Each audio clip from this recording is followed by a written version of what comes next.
Hello and welcome back to the True Crime Guys podcast. I'm Lorne. And I'm Michael. Back in studio. Back at you with part two. Part two, Bonnie and Clyde. That's right. It's where shit gets interesting. Woot woot. Yeah, that's what I would do. I think we're just in such a better mood this week than last week. It was very somber. I'm sorry about that. Our fires have been relit. Yeah, we're rekindled. We're kindled. not quitting this. This train's going to keep on rolling. That's right. Heading down the tracks. Recording on a Thursday night instead of early Friday morning, and we're having some beers, and it's a good time. It's great. It's going to be fun. It's going to be fun. Can't wait to share part two with you. Thank you to the true crime community. We appreciate everybody sharing our show with everybody online and just listening, and however you're listening right now. I mean, we'll talk more about it later. We'll get into the shout outs and all that, but just at the top, I just wanted to thank you guys. Just right off the top, man. Yeah, because sometimes we get down on it, but like all your guys' kind words and messages and tweets and all that stuff, it just kind of keeps us fired up. Right. I wish it just meant as much as those few negative people, though. Those people cut so deep. Those sons of bitches. Don't say that. You're going to enable them. You're going to just get them going. I know. They don't know who they are. You sons of bitches. Nah, they know exactly who they are. All right, let's get in the episode. Fuck y'all, hate us.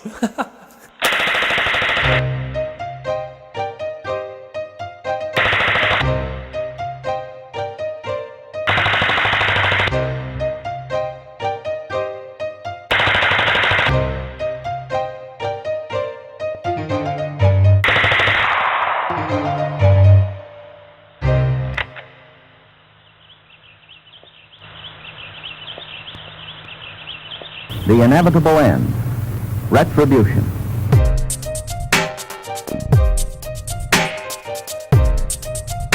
Retribution.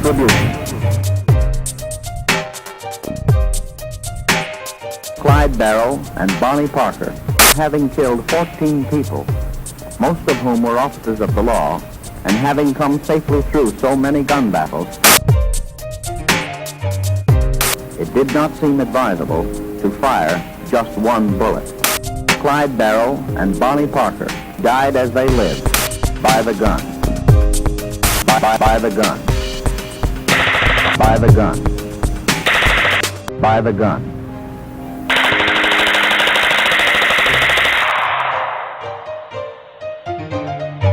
Retribution.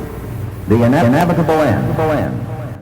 So on part one, let's just recap a little bit. We told the upbringings of Bonnie and Clyde. We did. You know, they're crazy. His poor family, his... Both of them have pretty poor upbringings. His influence from his older brother, stealing cars and such at a younger age, him getting into a life of crime, Bonnie with her exes who were also into crime. Well, her one ex who was locked up. And she meets Clyde, and it's love at first sight. And when we left off, she had just gotten out of jail. Right. And she, from obviously being involved with Clyde in a whole car theft thing, and she got caught up. He left her. He's off doing work with Hamilton, Raymond Hamilton, his old friend. And if we didn't cover it, she obviously pleaded that he kidnapped her. Yeah. She had no willful involvement in these crimes. So. Exactly. And they believed she obviously did. No problem. Right. And then she could have been an actress after all. He pulled up to the courthouse, and she ran out and jumped in the car. No, and then boom. That actually happens in the Netflix movie. Yeah. It's so funny. Clyde pulls up right there. Like, Bonnie's like right with her mom. Right. She's standing there with her mom, and Clyde pulls up. Yeah. Like, bye, Mama. Yeah, it's about now is when we get the reunited story of Bonnie and Clyde. Right, back together till the end. She's out. She goes back home and awaits Clyde, I'm sure, probably hoping he comes back. He does. Comes back to get her. You got Bonnie's mom pleading to not go. Yeah, again. Look what happened this time, and now. But of course, jumps right back with Clyde. And they're back out on the road. They kind of have to be at this point. Clyde's a big time wanted criminal at this point. Right. Wanted for several murders on his head. Kind of becoming a celebrity, and it'll only get more so pretty soon when cops would get their hands on pictures. Oh yeah. And about this time, they're joined by a young man by the name of William Daniel Jones, who is at the time is 16. Right. Young whippersnapper. Yeah, looks up to Clyde a lot. He grew up in the same town as Clyde, and asks to be a part of pretty much insists on being a part of it. Yeah, and Clyde was actually jumping at this opportunity because this is the first person in the gang that actually respected Clyde like 100%. Looked up to him. Like there was no question who was in charge between Clyde and WD. He became Clyde's little peon, pretty much. Yeah. Clyde's a power hungry. I don't even know if that's the word. I guess it's just control freak. He's just control freak, yeah. Control freak. Like everything has to be done his way. There's no one. Absolutely. Everyone. If somebody has an idea, it's got to go through him. It's we've talked about it, but yeah. So there's many times where you read about W.D. Jones and Clyde, and Clyde is almost belittling him in front of everyone. Right. Well, Clyde actually made up an initiation for the gang for WD. There was no initiation, but he told him that he had to go hold up like a grocery store. And when they walked in, and WD couldn't do it. He couldn't do it. He choked. He froze. Yeah, and there was another time where they were trying to steal a car, and it was a manual transmission, and Clyde kind of knew that he would... No, it wasn't a manual transmission. It was the crank to start. Oh. And he knew he wouldn't be able to start it in time, and the authorities were alerted. Right, and what we were talking about a minute ago with Clyde's celebrity at this point. Right. They're taking all these pictures on the road, and then it's just all over the news. They like to take pictures. Yeah. So they're taking pictures while they're out on the road doing all this stuff. You know, W.D. Jones, who we just talked about, would be in some of these photos you can look up. Clyde, his brother Buck, and his girlfriend. All the famous photos where Clyde's like holding Bonnie on his shoulder, and then there's another one where Bonnie's got her leg up on the car with a cigar, which apparently she hates that picture. Yeah. So, cool stuff. In December of 1932 is where we get the police frustrated. It's gotten the attention now of what would end up being the FBI, which was headed by J. Edgar Hoover. Now, he saw that gangsters during this time was Floyd, Pretty Boy Floyd, and Dillinger, and all these people are running amok all over the country, and a big reason is because of the shitty law enforcement and also the state regulations, jurisdiction lines. Like they're crossing from state to state, committing crimes all over the place, and nobody's tracking them. They have terrible communication from state to state, county to county. You know, they're not calling each other, letting each other know what's going on. And so they needed a reason to get federal officers. He wanted to get involved, and the reason that he ends up being going after Bonnie and Clyde was car theft. They stole cars all the time, took them across jurisdiction lines, and that's how Edgar basically backs the ability of the FBI to be able to track them and get involved. Exactly. And so that's what's going on during this time. The heat is on, and Bonnie and Clyde don't really know how serious it's getting. They think they can just keep going around town to town. Yeah. These local cops don't know what hit them before it's over, and they're gone. Boom. Right. And then they make it a lot worse in December 25th of 1932, when Clyde shoots Doyle Johnson in Temple, Texas, while he's trying to steal his car. Oh yeah, this is a sad one. It's like this family, they're trying to steal this car in a family's driveway. And I think it was like the uncle or the grandfather was looking out the window and saw them like trying to break into their Ford. Yeah. And like him and like the whole family piles out of the house and confronts them. And Clyde's like, trying not to shoot him, like back off. They're trying to reach in the vehicle and grab him. Right. And Clyde ends up shooting Doyle Johnson, who was I think the father of the family there. Yep. And kills him. And on Christmas. Yeah. In front of his entire family. Yeah, he dies in front. Yeah. It's so sad. Not one of Clyde's proud moments. Right. They get away with the car. And then on January 6, 1933, Clyde Barrow kills Tarrant County Deputy Sheriff Malcolm Davis in West Texas. They're really on a roll now. It's one of those things where anytime anyone corners them, they just shoot their way out. Yeah. They're, like we said, they kept digging themselves such a hole now. It's like, if I get captured now, I'm going to get executed. Well, it's also because everyone was taking lethal force against them as well. There was no more asking questions to the Barrow gang at this point. Right. They're racking up kills, so kill them on sight or be warned. Yeah, and in this case, Malcolm Davis, the one who was killed, he was among other deputies that were staking out a house, which was kind of like a safe house at the moment for Bonnie, Clyde, and the gang. Clyde ended up using a sawed-off shotgun to kill him. On March 23rd, 1933, Buck Barrow is released from prison on a full pardon by the governor. I guess they liked the fact that he returned and they did. Took it upon himself to finish out his sentence. And this was a full pardon, like complete. Yeah, they slate. Cleared everything in his past. He no had longer a felon. Clean criminal record now, and he and his wife Blanche could potentially start out their new life without anything in their past to worry about. Yeah. They could even start a life of crime if they want to. They could. But their first order of business was Buck wanted to meet up with Bonnie and Clyde mainly he wanted to meet up with Clyde and try and talk him out of this lifestyle that, Right. dude, it's not too late. You can fix this.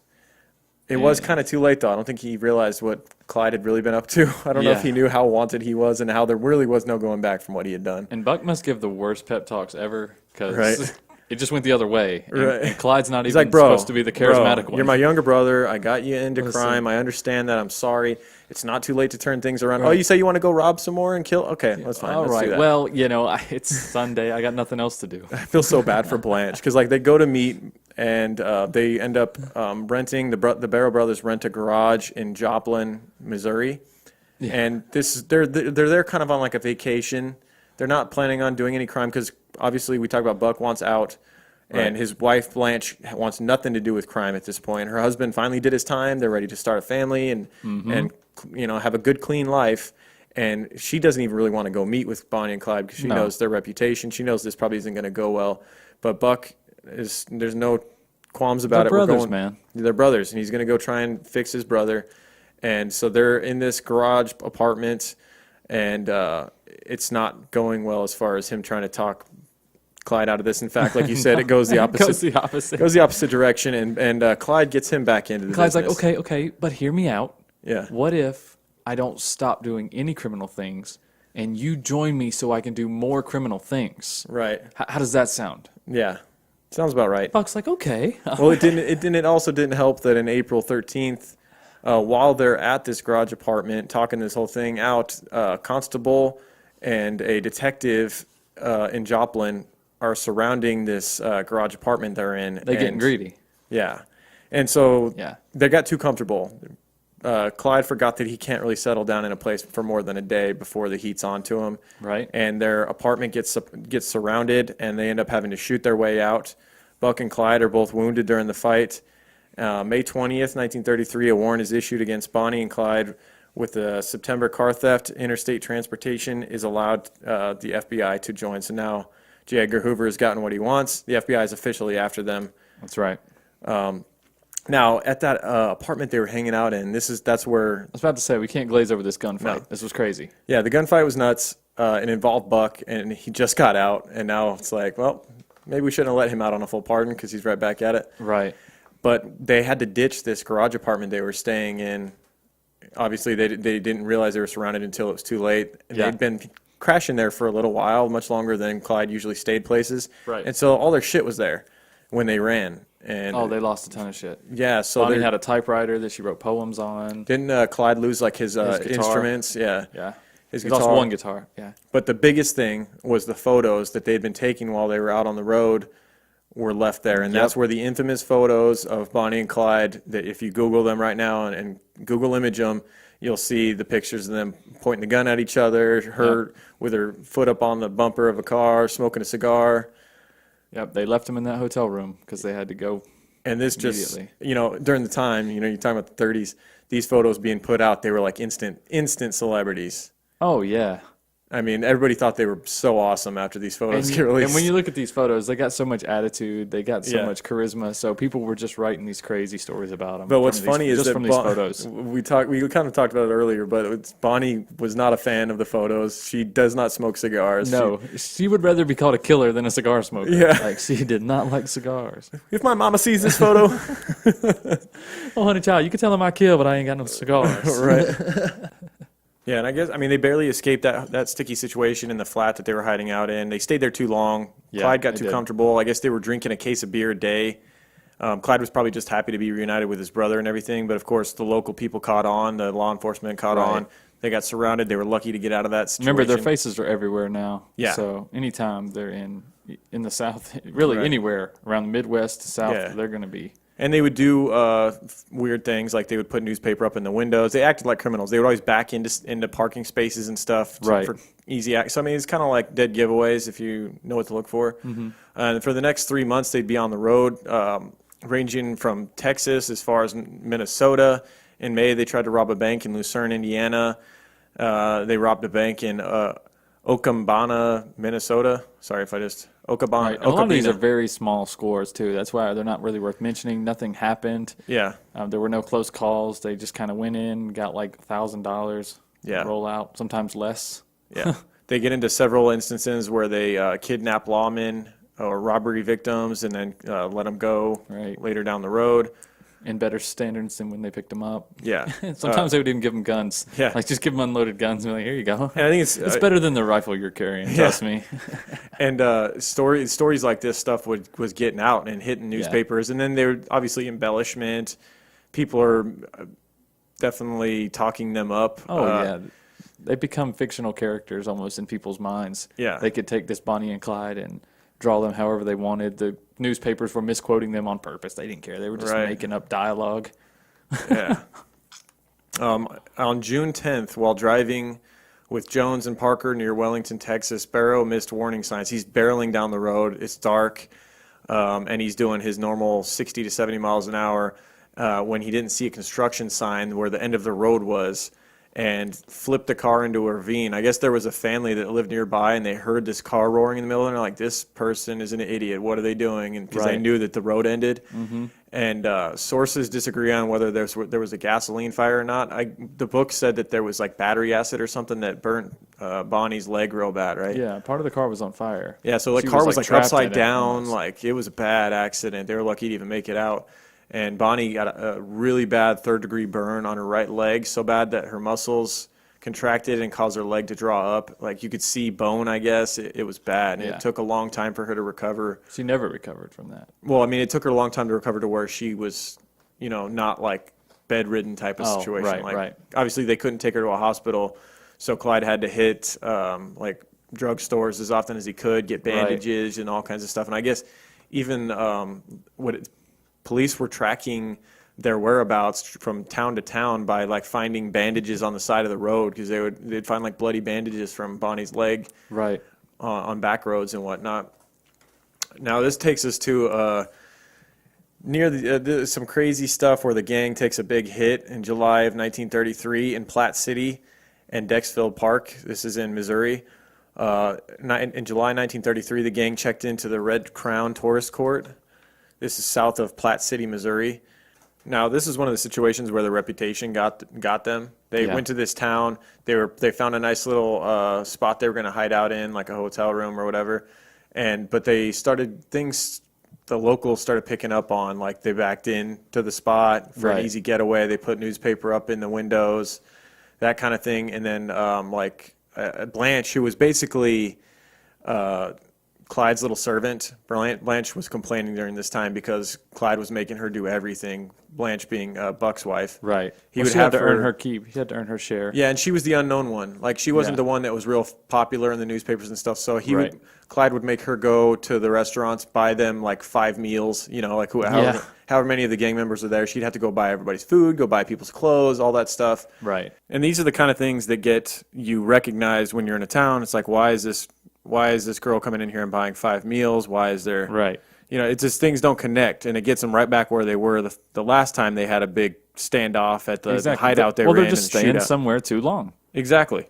So like before, it's becoming a regular occurrence everywhere they go. If they hold up for more than one night, they get caught onto by the locals, who then tell the police. And this place, they take it seriously.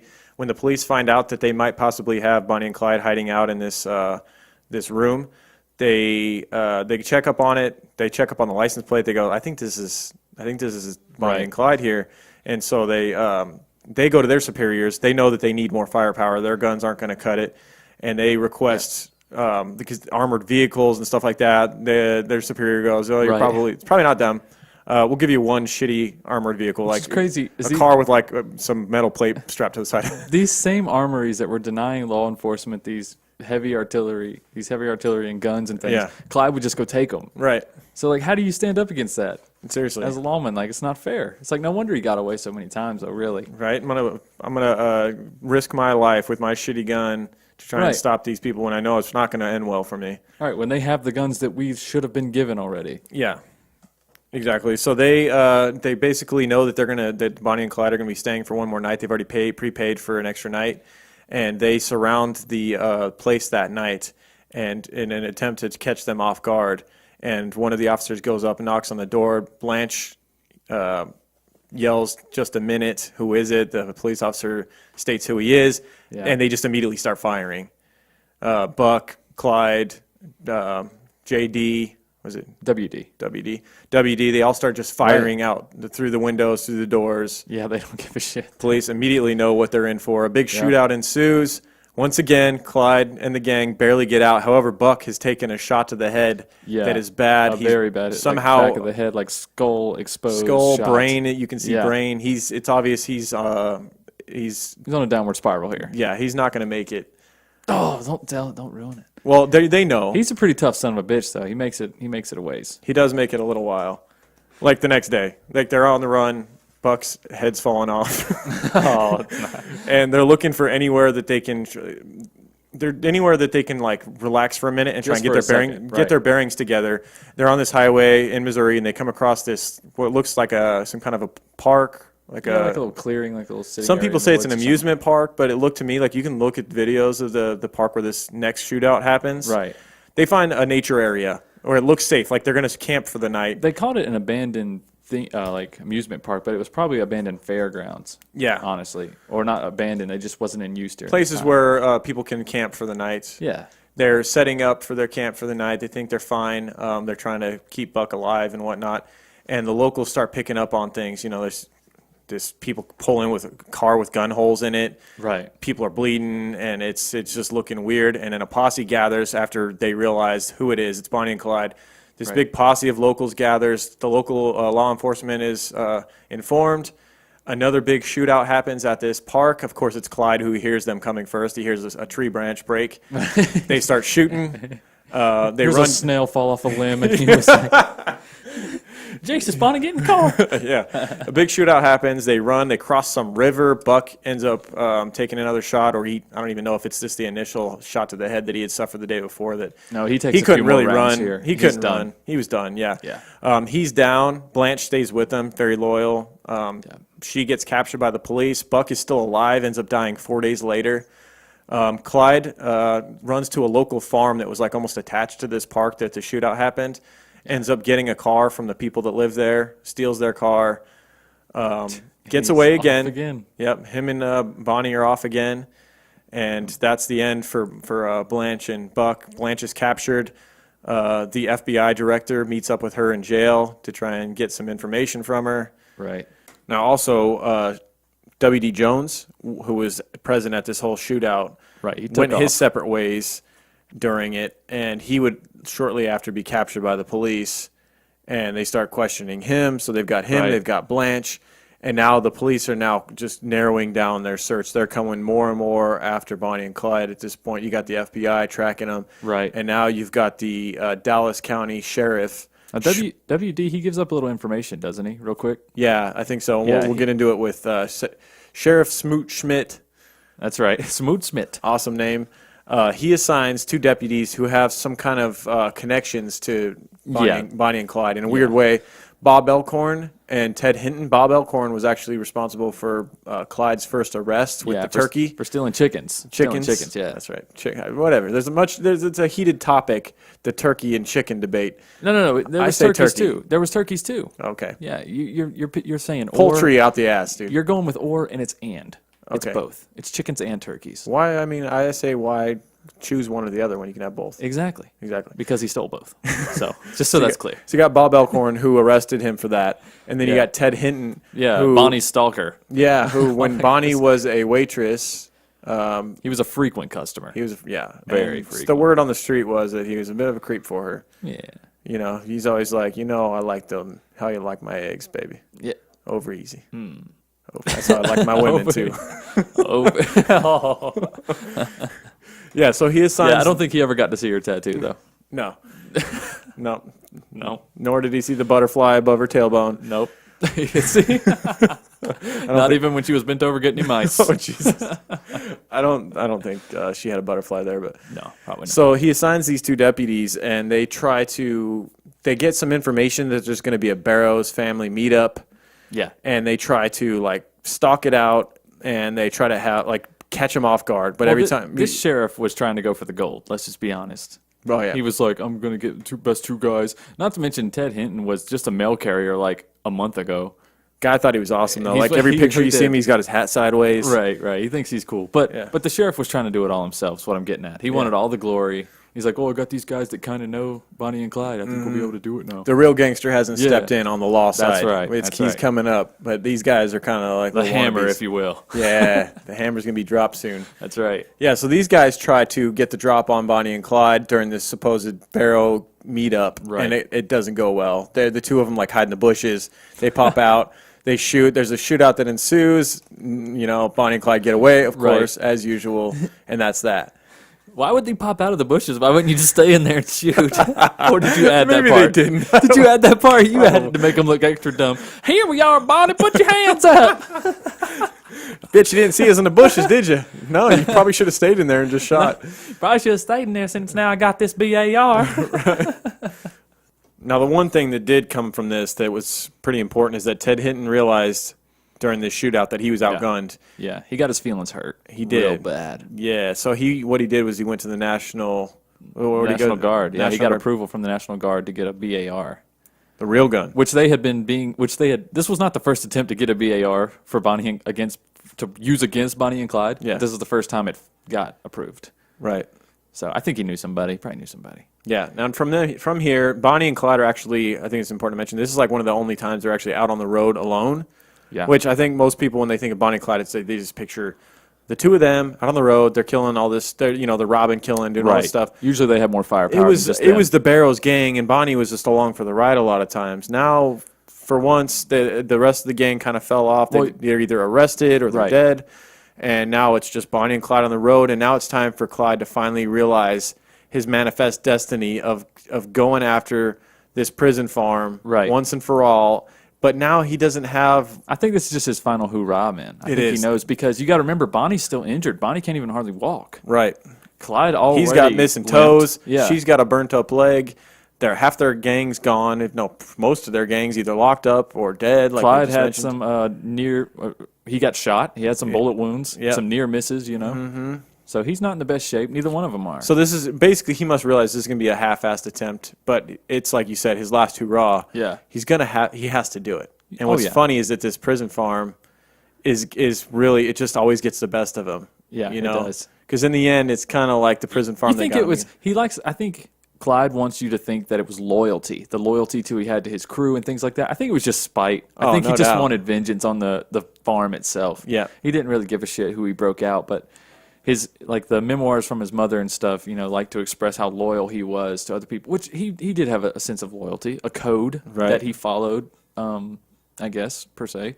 Right. But I think the prison break was just a vengeance. I'd like to think that in his last dying breath, he was like holding a fist and looking at this guy, "He's done prison farm." Yeah.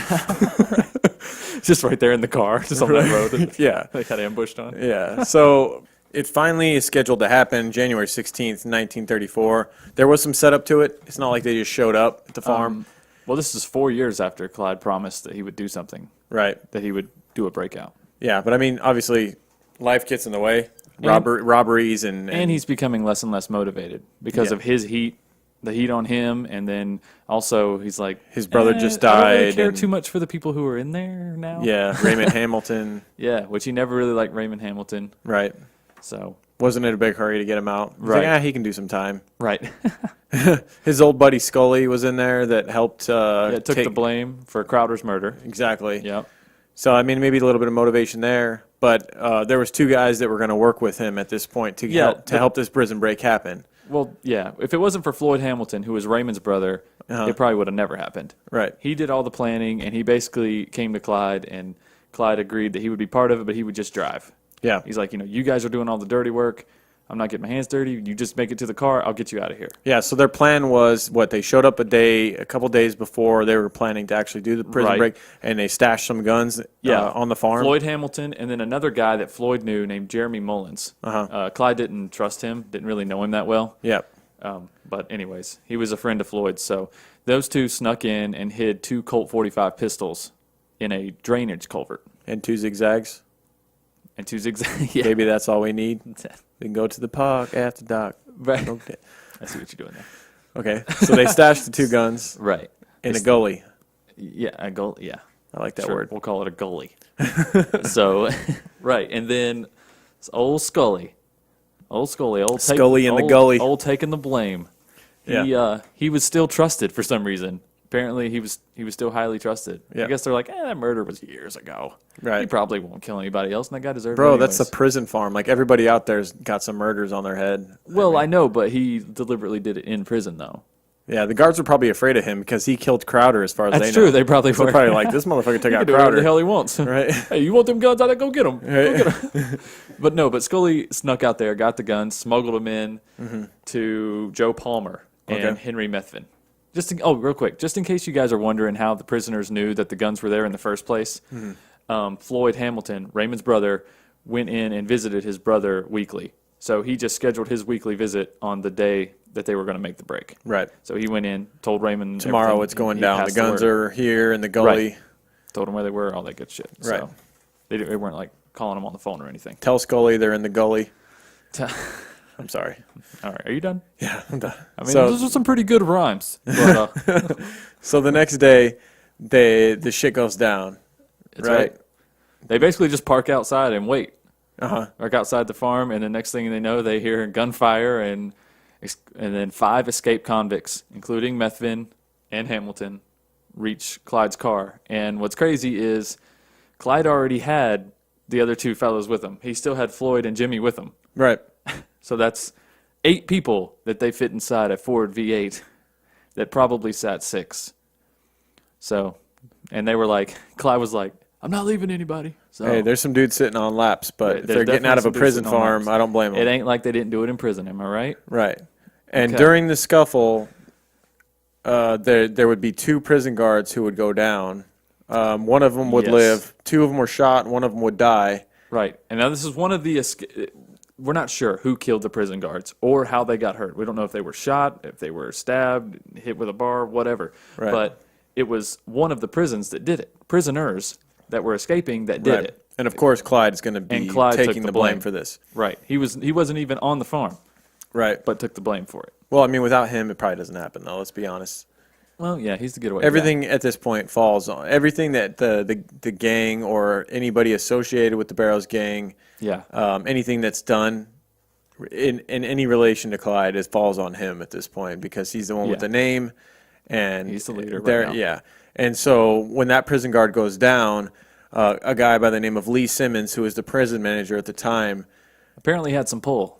he had some pull because this is the beginning of the end for Clyde and Bonnie because he is so pissed about his prison guard going down. releases the Kraken. He brings out the end all be all, the Texas Ranger. Fuck Walker. Texas Ranger Walker guy. Fuck the Walker Texas You know Ranger. what? I mean, Frank Hamer was known to be able to do roundhouses with both feet at the same time. he could push up the world for real. True story. Yeah. He brought out the hammer. They dropped the hammer on him. Frank Hamer, who was a former Texas Ranger, That's right. gets brought into the fold, and he don't care about jurisdictions. He don't care about state lines. He don't even really want to arrest people. I think he just wants to be a serial killer. Right. I was pretty sure this guy would have been a killer if And he he was wasn't. given the green light at this Yeah. point. He All right, just Bonnie and liked- Clyde's the target. Go get Right. him. Pretty much. Yeah. So he starts living like them, right? Yeah. I mean, he's like, I know what I'll do. I'll just live exactly like them. I mean, that's pretty dedicated. And plus, all his expenses were getting taken It said care that of. like he was eating what they ate. Oh, and yeah. Like, and I'm Eating like, how shit did they? food. How did he know what they ate? And like, Well, what he assumed. is he checking their Twitter feed? You know, like, Yeah. Foodie #foodie. He's following Clyde on there. Looks like they just rated this restaurant on Yelp. I'm gonna go check it out. Like, what? How does he know what the fuck they're eating? Nobody the even food- knows where they are, but yet he's like eating what they eat. I thought it kind of called bullshit on that. I think But, Clyde's like, they said the food was okay, but they didn't let me bring the guns in, so Yeah.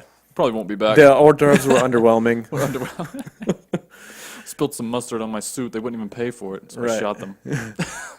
Yeah, so he starts tracking them. Right.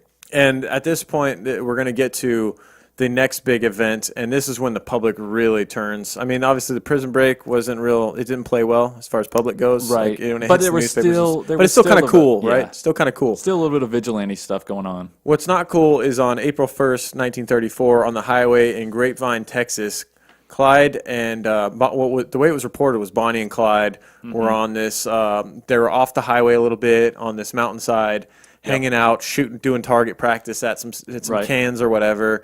and lovers little thing. In the video, you see them hanging out, arm around each other, shooting guns. It's all beautiful. And these two motorcycle cops, young guys, patrolmen, going down the highway. Either they hear the guns or now, whatever. What story are you telling right now, real quick? You're telling the newspaper article, right? Newspaper article, yeah, the way it was reported initially. Okay, I was about to say. The way it was reported initially. And we'll get to the facts in a second. Right. So two highway patrolmen, H.D. Murphy and E.V. Wheeler, were cruising down the road on their motorcycles, and they were alerted to Bonnie and Clyde being out there. They didn't know what they were rolling into. Well, they saw them on the side of the road, and they assumed it was someone stranded that may possibly need. Is that what it was? Yeah. So they didn't know what they were rolling up on. They didn't know it was Bonnie and Clyde. They roll up on their motorcycles, and immediately, the way that it was reported was Bonnie and Clyde stand up and immediately open fire on these two patrolmen, killing them.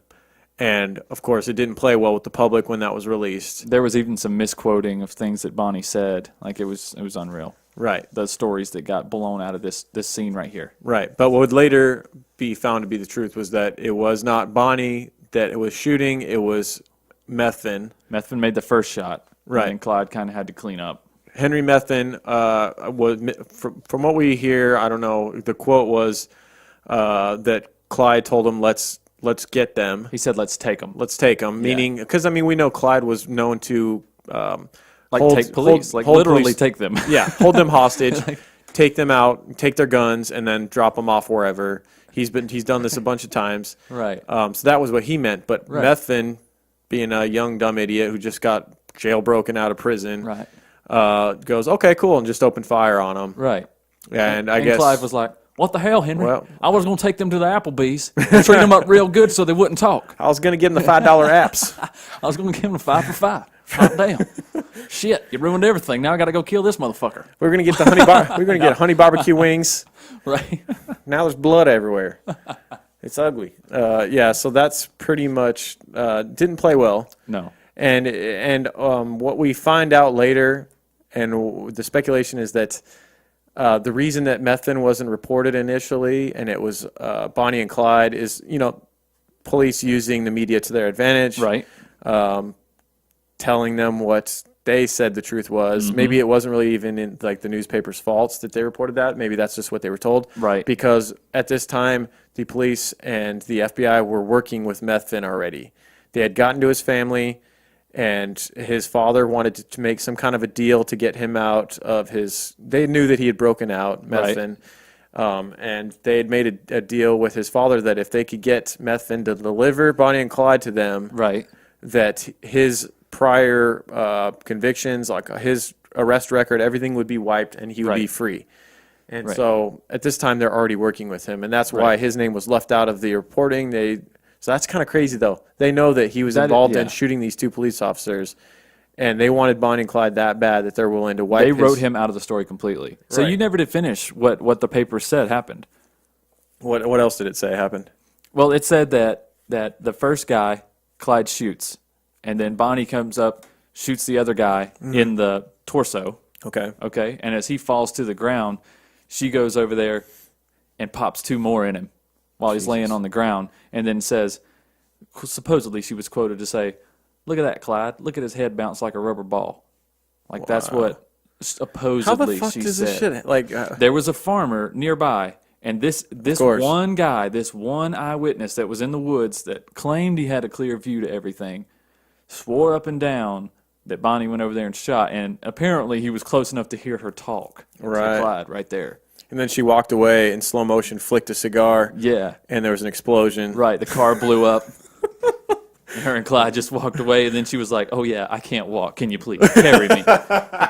In slow motion. Right. But no, what actually happened was when Clyde said, let's take him, just to be clear. Yeah. Okay. So Clyde said, let's take him. Henry's like, oh, you mean blow a hole through his abdomen? Gotcha. Right. Boom. So Henry blows the cop down. Right. And then the other cop is reaching for his shotgun. Clyde has no choice but to shoot him. Right. So now while Clyde's trying to clean up this mess and get in the car and get out of here, Henry goes over to the cop that's laying on the ground. And pops 2 in him. And pops 2 in him. And then he walks away. Nothing was said. Bonnie was never even out of the car. Bonnie was in the car already. And you can see the newspaper and the pictures of these two guys. They were young They were like young, good-looking cops that it was just like really a shame that had happened. Was it not E.B. Wheeler's like first week on the job? He was still a rookie cop. He was still learning. Yeah, man. That's why he was riding with this cop. Being a cop's a crazy job no matter what time you're in, man. No matter what town you're in, no matter what time you're in, it's a scary. He was also engaged. Anything can happen. Yeah, that's sad. He was engaged to be married. His wife actually wore her wedding dress to his funeral. Yeah, so this, what we alluded in the beginning, part one in the beginning, we talked about how they were beloved, but then they kind of took it too far. This is the turn. This is where the public kind of was on board with like getting rid of them. Well, because people were housing them, on this run, and they had to turn the public against them to have any chance. Because it felt like no matter what they did, they couldn't get anybody to help them in any way. Like there were houses that they stayed at where Bonnie and Clyde were all over the country, just staying in people's houses, just knocking on their door and just staying there. Like that was a normal thing during the Depression. And a lot of them knew who they were and got off on it and liked it because there was so much anti-government thought during that time. Absolutely. Yeah. And plus Bonnie and Clyde would give them stuff. They would give them they'd throw some money their way, maybe some guns. Mm-hmm. Yeah. And Bonnie was what we talked about, very likable. Oh, they loved Bonnie. And she got off on it. Yeah, she loved getting them to like her a lot. Clyde obviously was Captain Serious all the time, but so without this event, the public possibly doesn't ever truly turn on Bonnie and Clyde. Yeah. This is the turning point. Yeah. Now and ultimately Bonnie probably really didn't have anything to do with those two cops being shot other than just being there. Right. Bonnie's in real bad shape at this point. Yeah. Real bad shape. Like they make her out to be, jumping around, badass, outlaw, and running things, but she's in bad shape at this point with her legs and being shot at. Yeah. Being shot, multiple times, so she's not doing so great. No, and so what we have following this is Bonnie and Clyde are now kind of cozying up with Methvin. I guess they trust him. It's a guy that just kind of jumped in the car. They didn't know anything about him as far as he was just on the... He just kind of took to the gang. He reminds me of somebody that just goes with the flow. Like he never opposed Clyde, which he was bigger than Clyde. He obviously could. He had just as much criminal history as Clyde, but for some reason, he just stuck to him. I wonder if he was kind of planning what we're about to get to the whole time. Right. Maybe he saw it as a window. Maybe he said, well, I just need to camp out with him for a little bit. Well, you think about the way it worked out for him. He got because of Clyde, he got out of Eastham Prison Farm. Yep. And then ultimately gets all of his prior convictions, everything wiped, and ultimately Clyde was the best thing that happened to him. Right. If this was his plan all along, just because he went along with it. If he had opposed Clyde from the beginning, none of this would have worked out. No, absolutely not. Clyde would have. So he played his cards right ultimately, but the way you feel about Bonnie and Clyde kind of depends on the way you feel about Methvin. Right. If you think Bonnie and Clyde were shitheads that shouldn't have gone, they took it too far, they killed people, and you're not a fan, right? Then you kind of be like, all right, Methvin did what he had to do, right? But they started. Methvin was kind of a shitbag himself, though. He was, and that, no doubt. If almost everybody in the story. These people are angels compared to the people that we've done. Don't get me wrong, don't get it twisted. Yeah. But if you say that Bonnie and Clyde are shit, then so is Methvin. If not worse. Yeah. This dude is just as trigger happy as anybody. Mostly everybody in this story, aside from maybe Blanche. Because even Buck was guilty of plenty. You could say he wanted out and all that. We're talking about Clyde's brother. Yeah. But he had his chances to get out, and he didn't. He did. And he paid the ultimate price. Yeah, he did. And so, like we mentioned, during this time, Bonnie and Clyde are starting to spend a lot of time with Methvin. They're actually going down to Louisiana, where his family lives, and hanging out at his family's house. They're also traveling back to Texas, which we mentioned they always do. They always do. They always do. They always go back to see their family. And now the FBI and law enforcement has picked up on the fact that they always go back home. So they're trailing them. Right. They end up trailing Bonnie and Clyde from Louisiana down to Texas, back to Louisiana. They're on them, and they're also on Methvin at this point. They're using him, and they're using Methvin's father. That's right. They've basically given him and promised him amnesty for his son, and they're starting to set up an ambush here. Right.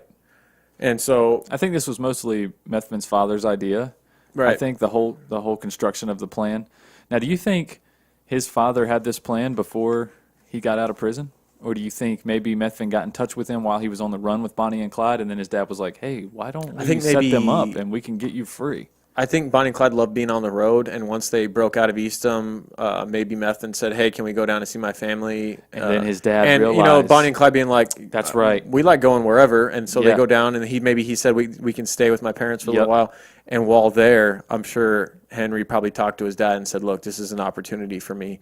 These guys are wanted. They're all over the news." And maybe his dad was like, "You're right. They're all over the news. I know who these are." I don't know. Part of me likes to think it was the other way. Like Methvin's dad was like, "Hey, this is a good opportunity for you," and Henry's like, "Oh, I kind of like hanging out with them though. They're kind of like my friends now, Dad." Right. So what if we killed a couple guys? Right. Oh God, don't bring him back into it. Oh, Kip. Yeah, Kip. We killed a couple guys. It's getting pretty serious. We broke out of Eastham. It's getting pretty serious. Yeah, so Texas Ranger Frank Hamer, who we talked about, dropping the hammer, he is accompanied by the Texas and Louisiana police. He goes down there, and he's setting up this ambush. And so the way it's going to work is basically, I guess Clyde had gifted Methvin's father a truck. Yeah. And that just makes it all the worse, like the fact that they betrayed him so bad. Yeah. He had given him He gave him a lot of shit, probably. a pickup truck. Yeah. And that's what they were going to use. They were going to go on this highway road surrounded by trees and stuff, beautiful highway road. You can look up the footage later on after we finish this out. But basically they're going to take the truck that Clyde gifted to Methvin's father, park it along the highway, where they know Bonnie and Clyde were going to be passing through. Yes, because Henry is with his dad right now. Yeah. Okay? That's important to know. Henry is with his dad while Bonnie and Clyde went out on a run, and they they were gonna promised come to back. come back and pick him up at 9 a.m. Okay. So they knew, Henry knew, and also the FBI and Hamer knew that they were going to be coming by at that exact time. And this is around May 22nd. Yeah. What the day for the ambush was set for May 23rd, 1934. And so they're going to park this truck that Clyde had gifted to Methvin's father along this highway, and his father was going to take the tire off of it and make it look like it had broken down. And basically the plan was that Bonnie and Clyde would come down this highway. They would recognize the truck right away because obviously Clyde gifted it to his father, and pull over to help Methvin's father. And there in the bushes off the side of the highway would be 6 sheriffs, rangers, this. It was 18 Hamer, force, and then another former Texas Ranger, and then Hinton and Elkhorn were there. Yep. You know, the Dallas deputies that were assigned to the case, they were there. Yeah. And then there was just a couple two of two other cops, sheriffs, local deputies, cops, guys that were just trying to get in on this action and well, have a one of the story. guys important. His last name was Oakley, and I'll never forget that dude. But he's the guy that kind of jumped the gun. But he was one of the extra deputies that it was like deputized for that day. Right. And then this is why you don't deputize people for one day. But yeah. Yeah. He gets a buck fever. Yeah, he does. Yeah, he absolutely does. So May 23rd, 1934, around 9:15 a.m. That's right. An unsuspecting Bonnie and Clyde come rolling down this highway in their Ford V8, not knowing at all what's about to hit them. They see the truck pulled over. They slow down, and because the way the truck is pulled into the road too, it made it impossible for Clyde to pass it without slowing down. So even if he didn't want to stop and help Methvin, he'd still have to slow down even to if swerve his around spidey it. senses, which we know were on point, right? He would have to slow down to swerve around it. But all signs point to him kind of not suspecting this ambush. Right. And so how does it go down? They got all the 6 guys are in the bushes, and they're now basically given the okay to kill on sight. Absolutely. And Bonnie and Clyde have also, to be fair on the other side, have come out and said that we will not be taken alive. They've also they've always made it clear, look, after Clyde's stay at Eastham, he pretty much said, there's no way, I know I'm going to be killed by the police at some point. They know that's how it's going to end. Not be taken alive. That's right. And the police are on the other end. We're like, okay, fuck trying to take him in. We're just going to kill him. You. Yeah. And so that's where we're at in this. Right.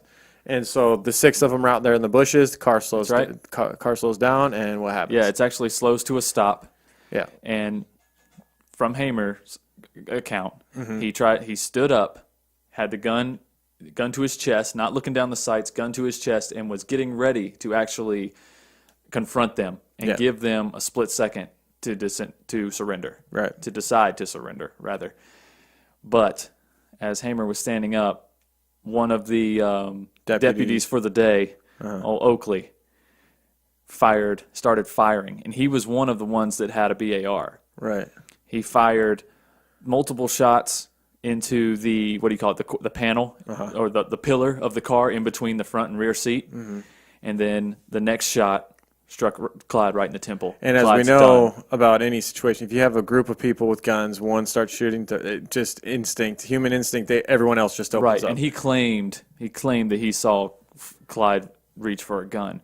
But with the way Clyde's Clyde's body was found, they said that he would have had to have barely moved. Right. But I mean, what we know about Clyde is that that's what he would have done. That's what you would expect. Clyde, that's what he's done in every situation prior. When confronted by the law, he pretty much pulls out his gun. So. Oh yeah, I'm not saying they were going to take it lightly. It would have definitely been a firefight if Hamer would have said anything. Yeah, if Hamer says stop, they're going to either gun the V8 or they're going to shoot you all with our BAR. Right. Oh, okay. Yeah. Yeah, that wasn't going to happen. But the end result would have been pretty much the same, regardless. So they were slaughtered. Yeah, they were slaughtered there. A total of 167 bullets went through that car. Yeah. And Clyde and Bonnie would be hit about 50 times each. Right. And it only lasted a total of about 15 seconds. And at the end, now this is counting the time where at the end of all the shooting, Hamer went down to the car and fired 2 more shots into Bonnie. Not messing around. Not messing around. Double tapping. Wanted to make sure that she was done. And there, like we said earlier, there was no need to shoot Clyde. He already had multiple bullet wounds in the head. So. Yeah. And so there was also, I heard that she was like mid-sandwich. There was like a half-eaten sandwich. There was a sandwich that she had saved. She had wrapped back up. Okay. Clyde hadn't even ate his yet. Yeah. So. And died without breakfast, man. It's a horrible way. And you can actually see there's like a short video that was made. Yeah. The cops had a video camera ready to go because they were that confident that Hinton that was. had it. Yeah, Hinton recorded there's like 20-second video Ted or Hinton, something. the deputy that had a crush on Bonnie. Yeah, very eerie. A lot of names in this. Very eerie video of them just kind of like scanning the car with the bodies in there. Right. And that was the end of Bonnie and Clyde. They were then heroes for completing the job, I suppose. Well, the way they were killed, it almost worked in their favor. Bonnie and Clyde. It kind of put a little more weight in the Bonnie and Clyde bucket. Doesn't dying do that though? Not so much the law bucket. Doesn't dying do that? Yeah, it does. It does. Just like with musicians. Yeah, because at their funeral there was thousands of people. Right. You say like 10,000 people came to view Clyde and around 20,000 to view Bonnie's body. Oh, real interesting lines around the block and more people got to see the bodies than supposed to because. Did you know when the car was being towed away, the tow truck broke down in front of a local elementary school? No, I didn't. Yeah. Oh no, kids got to see. Yes. Oh.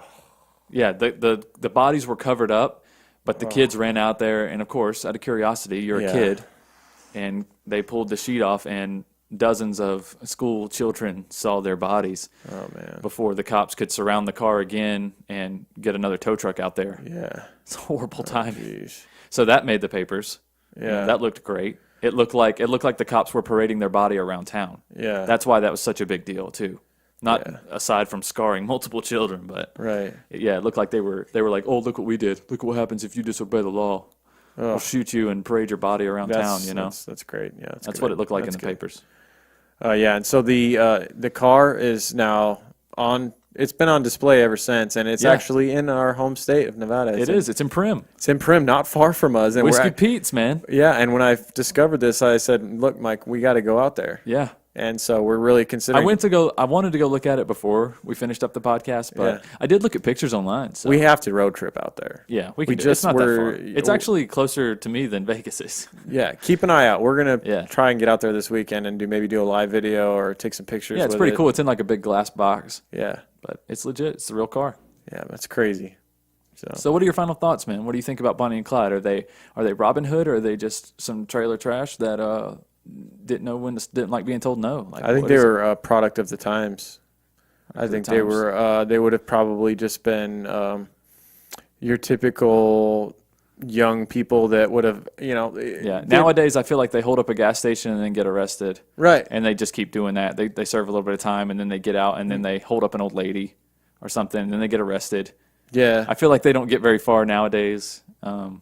Or maybe it doesn't happen at all, because it seemed like Clyde, Oh, that's true. he always had his back to the wall. Like, he gets out of prison, he tries to get a job. Things could have gone better, but they, I don't know.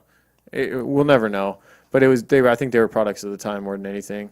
I think they were. I think they did not want to live a mediocre life, and the only way to not do that during this time with the Great Depression and being down in Texas and their families depending on farming and being very poor. It sucks you have to trade the length of your life for that excitement, though. Yeah. It seems to be like, it's like, oh man, you got to give it to them though. They had one hell of a ride. But I bet if they knew to this day, people are still talking about them like they are, they probably would do it all over again. They'd be like totally fucking worth it. Right, they're infamous. They'll go down in history, yeah. They will. Would we be talking about them if Clyde was still working at some auto shop, Right. No, we wouldn't. Even if Bonnie was famous, we probably wouldn't be talking about her right now. Yeah. Because we're a crime podcast, so why would we talk? Anyway. Yeah. But no, I'm just kidding. But no, I kind of envy them in a way. Yeah. Getting to Dude, that lifestyle sounds so appealing. Being on the road. Not so much the killing, but being on the road and like being outlaws in a sense. Taking it back from the man kind of is fun. Robbing a bank here and there. Yeah. Robbing a bank sounds cool. Yeah. Not so much killing, but no, and not robbing individual people either, but like a bank. I know you're taking money from people. I know. It's the Federal Reserve and there's insurance and all that shit. Fuck them. Yeah. Watch out for the van. We're gonna have to camouflage that bitch, Lord. Right. Yeah, so it was a fun one to study, and it was a very fun one. It was a grind, though. It was a grind doing this two-parter, man. It was a lot more than we thought, though. Yeah, we got in over our head. We picked a really bad time to do it, but I think we made it through. Let us know if you learned something about Bonnie and Clyde, because we sure as hell did. Yeah. That's because I thought I knew. I thought I had a good idea. Yeah. That's why when you suggested, I'm like, yeah, I'll just fill in some blanks and we'll. Right. No. I had a lot of blanks to fill in. Yeah, in over our head on that one, but I think, in the end, it all worked out, unlike Bonnie and Clyde. Yeah. But let's get to some shout-outs. I had fun with that one. That was Bonnie and Clyde. Hope you guys enjoyed the two-parter. That's right. I want to say thank you to everyone who listens, and all of our Patreon people, patreon.com/truecrimeguys. Right. Next week, Patreon exclusive episode. Oh, it's going to be a good one, too. We already got a topic pick. We're not even going to tell you guys, and you never in a million years would you guess, because it's just so random. It is random. But it's going to be fun because it's so different. I can't wait to do it, honestly. Yeah. Lauren was telling me about this guy, and it just piqued my interest. So it's a guy. There you go. That's your only clue. No. Sorry. I want to give a big shout out to someone who bought stickers today, Roxana P. in New Mexico. All right. I'm going to have a couple stickers coming on out to you. If you want to get stickers, we got the classic Creeper Van stickers, and we got the Let's Go Do Cult Shit stickers. We still have plenty of both. Caricatures on us. Yeah, just go to truecrimeguys.com, click on stickers, and donate whatever, a few bucks if you want, and put your address in. It should be attached to your PayPal, but if it's not, make sure you give us an address to send it to, and I will personally handwrite you a little letter and send some stickers. So that's right. That's a good way to support the show if you don't want to make a monthly commitment, or maybe some months we're not worth paying for. So if you're just like, okay, they did a pretty good show this week, I guess I'll throw them $1. Yeah, I'll throw them a bone. Yeah, and we'll send you half a sticker. Right. I think that worked. That being said, $2 right now for Patreon, and you get like a bunch of episodes for free. We got 4 on there right now. 4 episodes. And a bunch of other content. Yeah. Oh yeah, there's all kinds of bonus shit. If you don't know, outtakes. If you don't know, you don't know. If you're not a Patreon member, you don't know all the bonus shit that's on there. There's some pretty funny outtakes on there. Yeah. And there's a little mini podcast I did with my daughter, which is pretty cool. Yeah. There's a lot of cool stuff on there. Yeah. Lauren does some good photoshopping. Yeah. Any silly stuff we get in our head, we just throw up on there. So. Yeah. Yeah. So there's that. You got any other shout outs? No, just thanks to everybody that's gave us suggestions this week. Yeah. And we're always looking at those. We're always looking at new ones. Thanks for all the iTunes reviews. We really appreciate them. Keep those coming. Yes, if you got a chance, even if you don't use the Apple Podcast app, if you know anybody that has an Apple and you can just take it for a minute, take somebody's iPhone and jump on and rate real quick. Well, there's a lot of apps will, if you click use iTunes engine, then your review will also go on iTunes. Okay. So I know Podcast Addict for Android, if you review on there, it goes on iTunes. So it's like a main thing. Yeah. So, okay. Review where you can. Yeah. And don't review on Podbean, because that's not for anybody. But I mean, I guess if you guys got questions, you can comment on there. We don't check that as often. I know sometimes I'll go on there and there'll be like 3 or 4 questions that I haven't answered. So That's why we don't check the Podbean. I check the Podbean comments all the time. Do you? Yeah. Okay. Yeah, Never mind. Lauren's responding to you then. Yeah, the Podbean people, man, we're cool. Okay, we're cool. Are we cool everywhere else? We cool on Twitter? We're cool on Twitter. We're definitely cool on Twitter's Twitter. lit, bro. Yeah, Twitter's still lit. Twitter, Instagram, Facebook, at True Crime Guys, pretty Right. much on everything. If you want to get some True Crime Guys swag, what do we got? We got Redbubble. Redbubble's still going strong. I got to get that sticker design up there, my bad. Yeah. We'll get that shit up there. Kristen Gulbranson, her design. Yeah, if you go to our website, it pretty much has links to everything over on the side. So, That's right. Everything that we got, everything we're about, everything we believe in. We're rambling at this point, but it's Thursday night. We've had a few beers. Anything else? I can't think of anything else. I think we can wrap this up now. What do you think? Patreon exclusive next week. Yeah. So if you're not a Patreon person, sorry. We'll be back the following week. Right. We promise. We'll Yep. be back. And keep creeping. That's it. Keep creeping. See you next week.